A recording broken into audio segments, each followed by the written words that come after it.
کا بیٹا مصر گیا، وہاں سے کمائی کر کے لایا، تجارت کرنے گیا، لاکھوں کا مال۔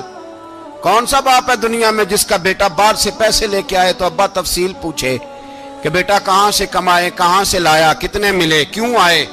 کون سا باپ تفصیل پوچھتا ہے؟ ابا تو کہتا ہے لا صحیح، اور تعریفیں کرتا ہے میرا بیٹا بڑی کمائی کرتا ہے۔ کبھی پوچھا ہے اس سے کہ ڈیوٹی صحیح دیتا ہے کہ نہیں؟ کبھی پوچھا ہے کہ تو ایمانداری کی روزی لاتا ہے کہ حرام کی کماتا ہے؟ یہ باپ کی ذمہ داری ہے، یہ اماں کی ذمہ داری ہے۔ پھر کہتا ہے بیماری کیسے آ گئی، پریشانی کیسے آ گئی؟ تو نے کبھی سوال کیا اپنی اولاد سے؟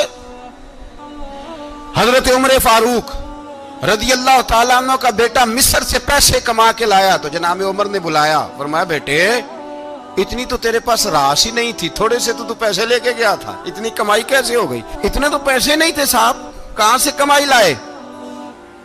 اس نے کہا ابا جی وہ جو میرے چچا ہے نا مصر کے گورنر، آپ کے دوست، انہوں نے میری مدد کی ہے۔ فرمایا جتنے لوگ گئے تھے سب کی ہے مدد اس نے؟ کہا نہیں صرف میری کی۔ فرمایا تیری کیوں کی؟ تیری کیوں کی؟ کہا حضور آپ کے دوست ہیں۔ فرمایا چپ کر حضور انہوں نے مجھے اتنے پیسے دیے، میں نے کاروبار میں ڈالے تو نفع آیا تو میں ان کی رقم دے کے۔ فرمایا خاموش ہو جا، باقی جتنے لوگ گئے تھے سب کی مدد کی اس نے؟ کہا نہیں حضور صرف میری کی۔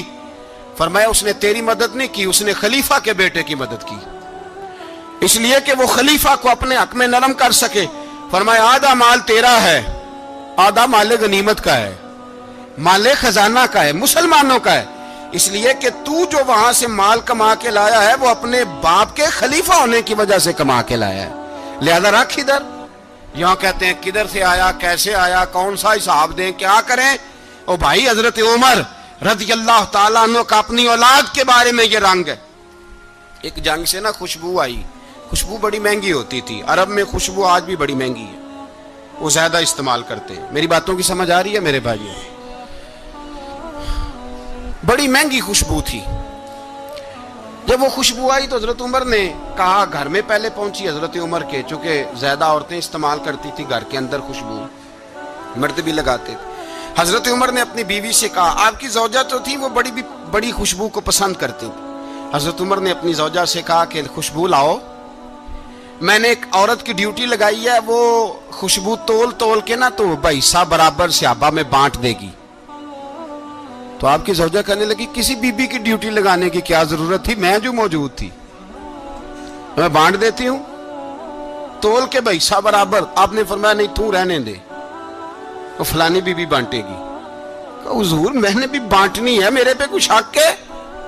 آپ نے فرمایا نہیں تو تفصیل نہ پوچھ، تو خوشبو دے دے، کوئی اور بانٹے گی۔ خاتون خانہ تھی نا، کہنے لگی نہیں مجھے بھی آج آپ کو بتانا ہی پڑے گا کہ کوئی جو بانٹ سکتی ہے تو میں کیوں نہیں بانٹ سکتی؟ زوجہ کہتی عمر نے بات کی تو میری چیخیں نکل گئی۔ حضرت عمر فرمانے لگے جب تو خوشبو بانٹے گی نا تیرے ہاتھوں کو بھی لگے گی، تیرے دوپٹوں کو بھی لگ جائے گی۔ اگر رب کریم نے مجھ سے سوال پوچھا کہ عمر خوشبو تو مسلمانوں کی تھی، تیری بیوی کے دوپٹے کو کیوں لگ گئی، تو میں اللہ کے حضور کیا جواب دوں گا؟ اگر اللہ نے یہ سوال کیا کہ تیری بیوی نے کیوں لگائی، وہ تو حصہ تھا مسلمانوں کا، تو نے تیری بیوی نے کیوں لگائی؟ تو فرمایا میں نہیں چاہتا کہ اللہ کے حضور مجھے اور تجھے باز پرس ہو، لہذا کسی اور کو بانٹنے دے۔ زوجہ روئی اور تڑپ کے کہنے لگی عمر مجھے لگتا ہے صبح قیامت بھی تیری بیوی ہونے کی وجہ سے اللہ مجھے جنت عطا فرما دے گا، تیری زوجہ ہونے کی برکت سے۔ بھائی یہ معیار رکھا، خدا کی قسم ایسا شخص تاریخ میں دوبارہ نہیں آیا۔